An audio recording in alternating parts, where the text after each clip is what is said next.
Excelente introducción en esta temática de este video.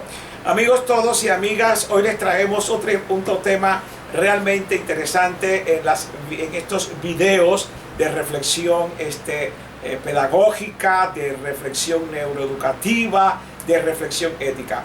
En esta oportunidad vamos a compartir brevemente este documento o este libro que se titula El poder contra la fuerza de David Hawkins. Este documento, que ya ustedes van a ver aquí más cerca en pantalla, está prácticamente internacionalmente accesible y también lo tenemos nacionalmente. También tenemos resúmenes en los metabuscadores. El poder contra la fuerza de David Hawkins es un aporte significativo, importante. Cómo ayuda a mejorar el emprendimiento, cómo ayuda a mejorar en el campo profesional de la docencia, pasar de una docencia reactiva a una docencia proactiva, de una docencia tóxica que no potencia suficientemente el aprendizaje a una docencia prácticamente que sí la potencia profesionalmente hablando desde el punto de vista neuropsicológico, neuroeducativo, antropoético, neuroético, como lo queramos abordar, la mejora enormemente. Para el caso nuestro, este documento lo queremos entonces dividir en dos partes. ¿Cuáles son los niveles de conciencia que están concentrados en lo que pudiésemos llamar el poder ético, y cuáles son los niveles de no conciencia que opacan, que ocultan, que es la sombra que imposibilita prácticamente una trascendencia y un crecimiento ético a nivel individual o más que todo personal? Entonces David Hawkins separa, ¿no?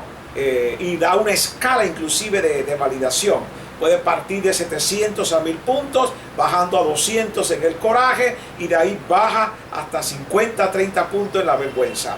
Dentro de lo que es el componente del poder ético, que es el trascendente, que es el vigoroso, que es el potencioso, que es el que da el auténtico poder, frente a lo otro que es fuerza egocéntrica, la distingue de poder ético. Parte entonces de Jesús, de Buda o de la iluminación, 700.000 puntos en la escala que él plantea.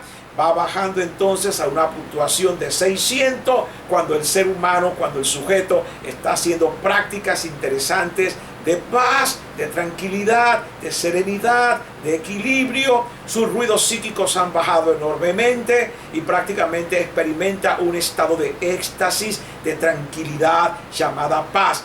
No la paz que de momento la podemos definir así popularmente. Esta es una paz del silencio, de supresión total de preocupaciones. Es un estado de éxtasis, un estado de equilibrio, de tranquilidad.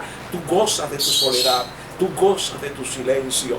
Realmente tus preocupaciones tormentosas se han reducido o han desaparecido. Luego otro nivel de 500 que él habla de alegría, y va bajando entonces al amor, va bajando a la razón, va bajando a lo que Hawkins David llama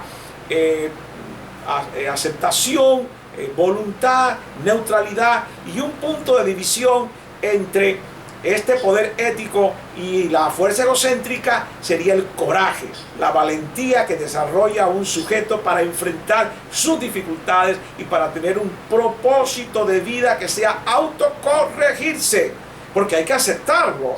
No estamos al 100% de santidad absoluta, sin errores, sin equivocaciones, sin imprudencia. El ego, la egocentricidad, el deseo están jugando su demencia, y hay que enfrentar esa demencia como quien enfrenta una hipertensión, como quien enfrenta un cáncer, como quien enfrenta una diabetes, como quien enfrenta una artritis. Así como enfrentamos esas enfermedades físicas por ser dolorosas, también tenemos que aprender a enfrentar la otra toxicidad de carácter invisible, pero que está haciendo estragos también, no solamente en lo espiritual, sino también en lo físico.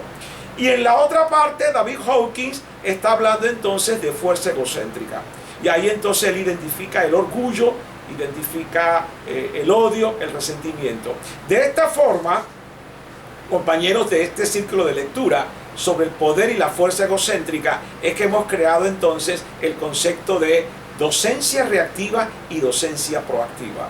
La docencia es reactiva cuando es orgullosa, demasiado inflada, demasiado crecida, con un sentimiento de superioridad exagerado, cuando hay una actitud de autovanidad por título, por el dominio de conocimiento. No se ha perdido la vigencia de la famosa frase de Sócrates cuando nos decía: yo solo sé que nada sé.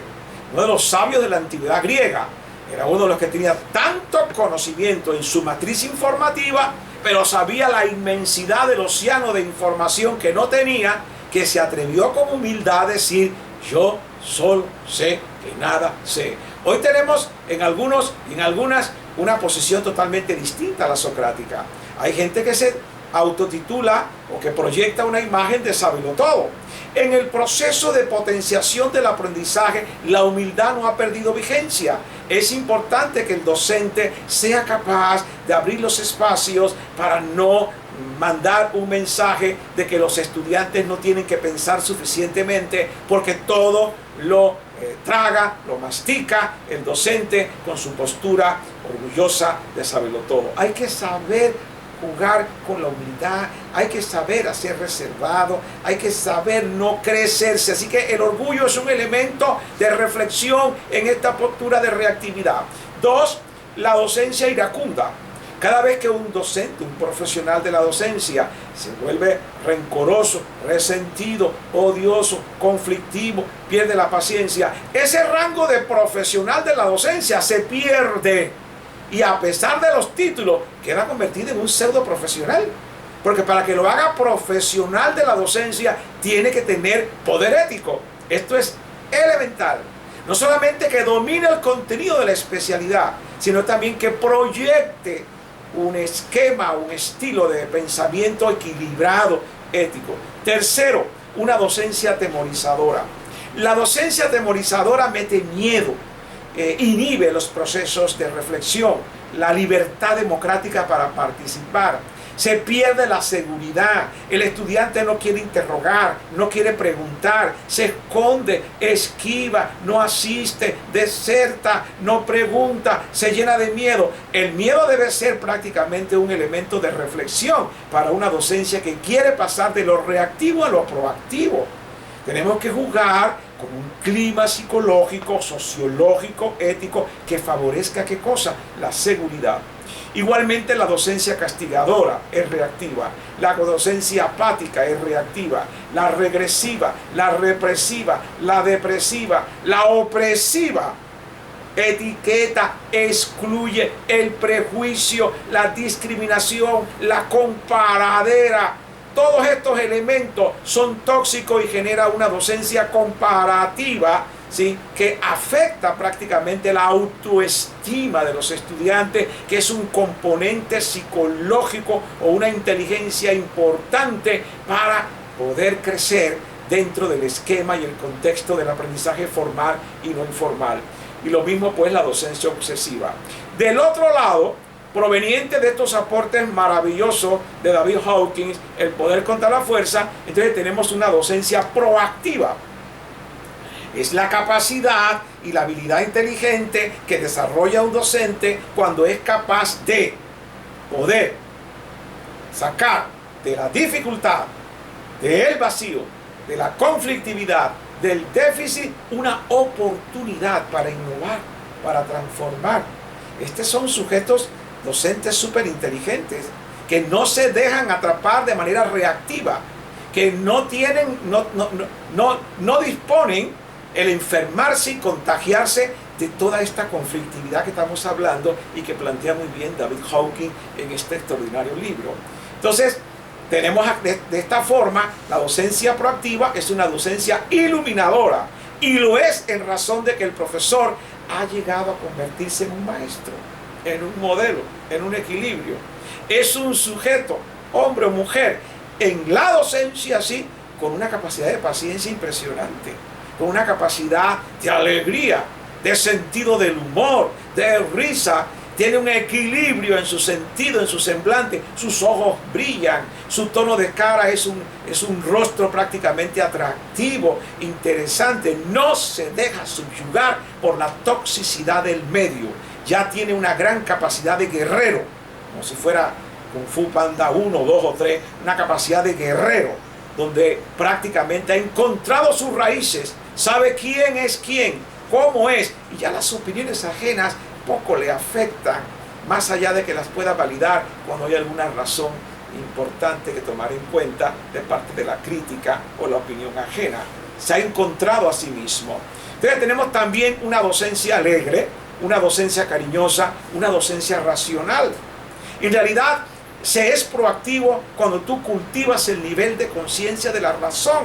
Tú no estás prácticamente en un plan polémico de quién gana y quién no gana, quién gana y quién pierde. Este profesional proactivo está interesado en que gane la verdad, no un nombre, no una persona.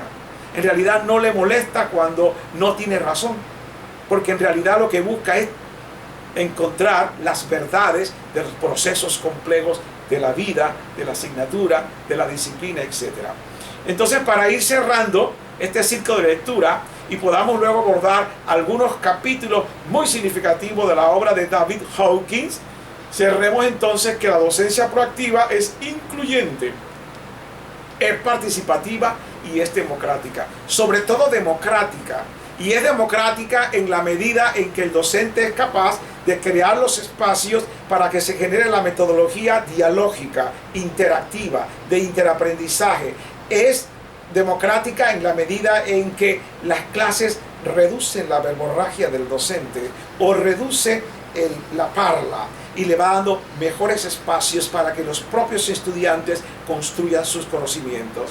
Entonces vamos pues a mirar el resumen y a esperar que terminen de llegar estos libros internacionalmente, de Europa sobre todo, para que podamos entonces capítulo por capítulo sacar las mejores lecciones de aprendizaje respecto al tema de el poder con la fuerza.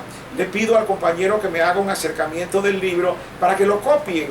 Copien el título de este libro, porque vamos a esperar los 30 días que termine en llegar.